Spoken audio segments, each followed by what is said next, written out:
Welcome to Wilco Whites. I'm Sean, and we're looking at some gossip today. Game day gossip. Not really a preview of the Burnley game, but I'm just going to look at some transfer news. Also, thank you for those who've subscribed. Coming off the back of our new segment with Matty from Imagine Not Being Leeds and Adam, Late Night Leeds. There you go. I think we've got nearly 1,600 views on that video we did on Friday night. If you've not seen it, jump on over. We're on again 10 p.m. On a Friday. Could become a permanent slot. That. We'll see how it goes. But yeah, really chuffed that it's really done well and taken off. A lot of support and kind words. So right, let's get into it. Some news. I mean, Buendia is not going away, is it? So among those rumoured to be interested in Buendia are Leeds United, but it has been suggested a deal will not be straightforward for Daniel Farke's side. So according to Alan Nixon, he was writing on his Patreon, the Argentine doesn't want to drop down to the Championship. He's reluctant and he's waiting on other offers from either different leagues abroad or Premier League.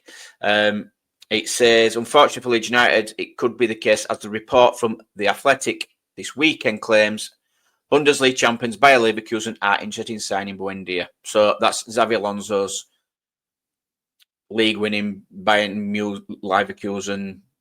There's no way Leeds will get him if they were interested. The fact he's not fully on board with coming to Leeds is a worry for me. Again, he's only going to come to us if there's no other option.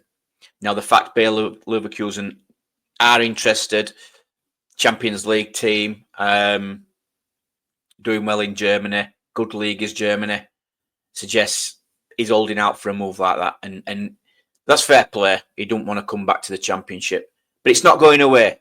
And if we get this over the line, it'll be lastminute.com, but it will be his final place where he wanted to come. He doesn't want to be here. That's what it's looking like to me. He wants to be playing a higher level. Now that could have been quashed by him moving to Leverkusen, because another report coming out in the last hour or two that Bayer Leverkusen have put a bid in for James McAtee, who also being linked to Leeds United. So it reports Leeds United transfer target James McAtee is wanted by Bundesliga champions Bayer Leverkusen. The Whites have been linked with a move for 22-year-old since the summer, and they see him as an ideal number 10 in their push for the championship promotion. Despite the interest in the midfield, it's not clear whether Manchester City will be willing to do business this month, with McAtee playing 6 times in the Premier League so far this season. Pep Guardiola remains a big fan. He did say that. But the fact he has only played 6 times, it does the player want to go and play more. Now, it's Fabrizio Romano that's reported this. Apparently, they have tabled a bid for James McAtee. They're just waiting. I think it's like a loan to buy, and they're just waiting for a response from Manchester City. If that happens and they get James McAtee, then they're not going to go for Buendia. So Buendia is going to be holding out again for somebody else. That could play into our hands really nicely if we were to get him. For me, it won't be permanent. It's not going to be permanent. It'll just be until the end of the season and see where we are then. But yeah, it's not going away. But the fact he doesn't want to come to me, it doesn't sit well with me. I'd rather have players who want to be here, but I can see it from the player side as well. Other news, we've been linked with a left back.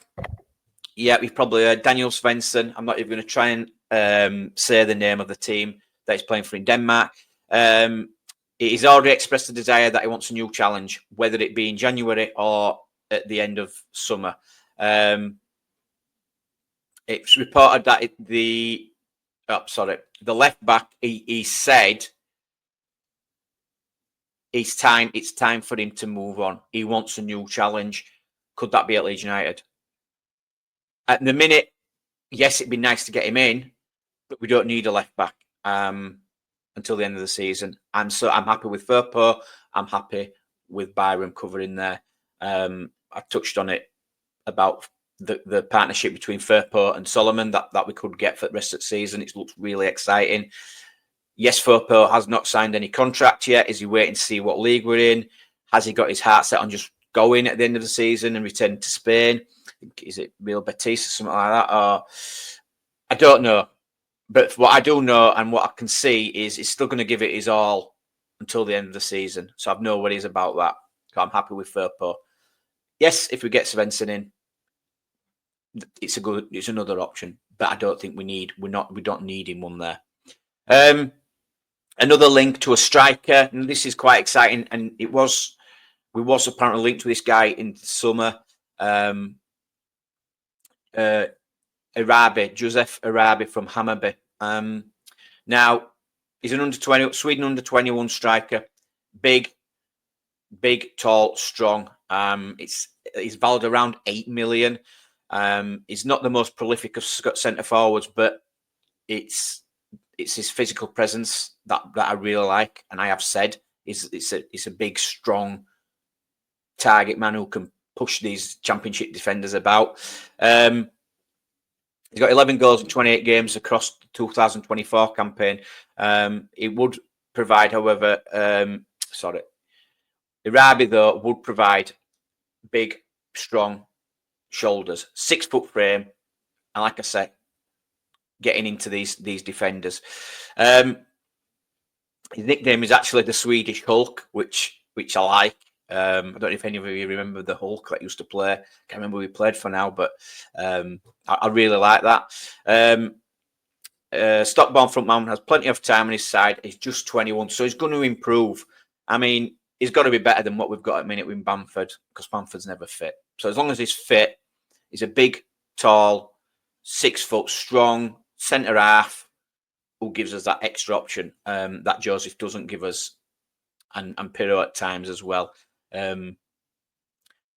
Also, again, and it's another striker I like, Evan Ferguson. Now, we've seen links again with him. Yes, that'd be fantastic. But it's reported that Leeds are currently the 6th in the pecking order to security services. That's not looking good, is it? Apparently, he's got great ability. He can lead the line well. He knows where the goal is. Good with his head. So again, Fabrizio Romano, it's the one that's reporting it. He's claiming that Ferguson is like to leave Brighton at some point during the coming weeks. Evan Ferguson is expected to leave Brighton on loan in the next days with genuine interest from several clubs. Premier League, League One, Bundesliga clubs have made contact with a decision to follow soon. Celtic and Sunderland and Leeds are also interested. Now, again, if the Premier League comes knocking, or a League One and a Bundesliga, it's a no-brainer. He's going to go there instead of us, and that's the downside to being us in the Championship. Yeah, it's a tough one. We're going for these types of players, and I know because they're going to improve us, and that's what Daniel Farke wants. There's no point bringing somebody that's not going to improve us. Ferguson doesn't look likely to me. If he does, I'll be very impressed. But the fact that we're 6th in the pecking order, I mean, who's that behind? Is that even behind Sunderland? I doubt it, but who knows? The Arabi one, it really excites me. Could we get him? Yes, I think we could, and I'd like to push the button on that. I really would. He's up for moving and playing abroad, so that would be a really nice one. So that's it really on the chat. I didn't want to go too far into the transfers, but they're the ones I've seen and the ones that we've always been linked with. Really, there's nothing new there. Burnley tonight. Really excited for this game. Going to be a hard game. I was looking at now. I was looking at some stats for the last Burnley game, but I'm not going to look at the Plymouth game because it would have very big mix, really big mixed match there, mismatch, sorry. So I'm going to go back to when Burnley played Sunderland. When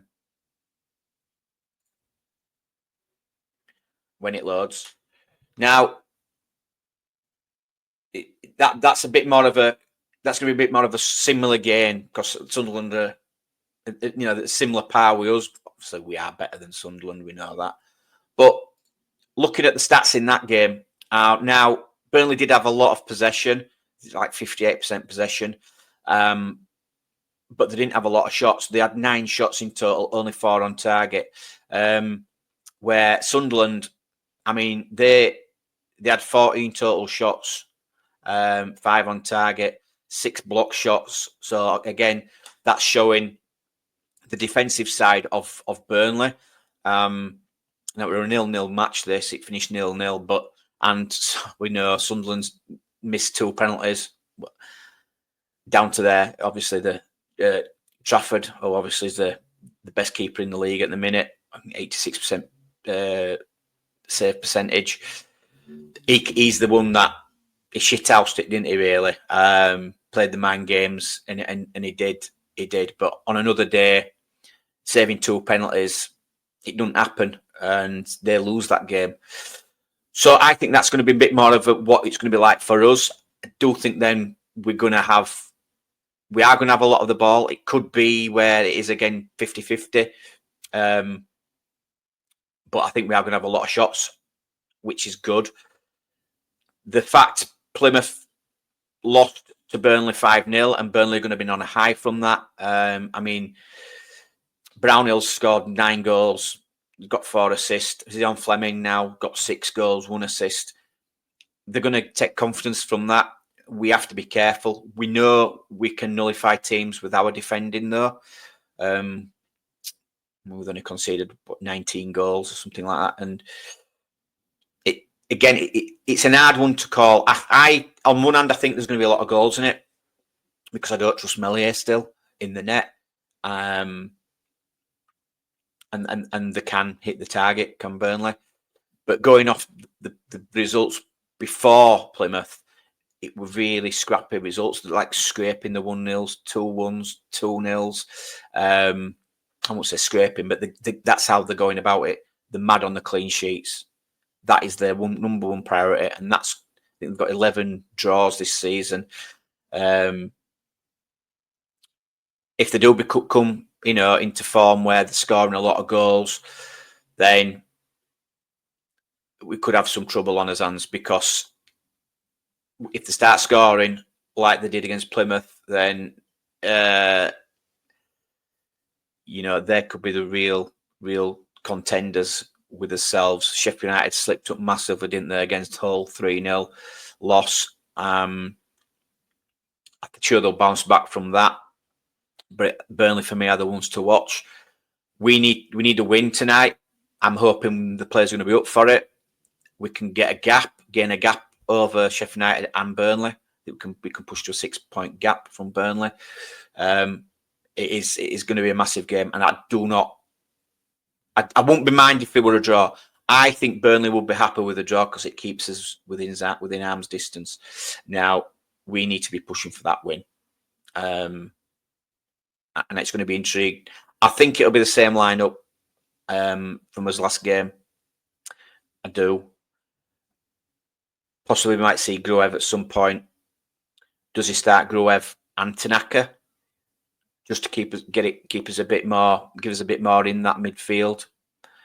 Burnley do have a good midfield. They've also got Connor Roberts and Jayden Anthony. Jayden Anthony is now playing out on that right hand side with Connor Roberts. Really good partnership at the minute. They were involved in 3 out of 5 goals against Plymouth. Really linking up well, and obviously we know them from last season. It's just sod's law; they'll come back to bite us in the ass. But I'm going at 4-2. I think there's been a lot of goals in it.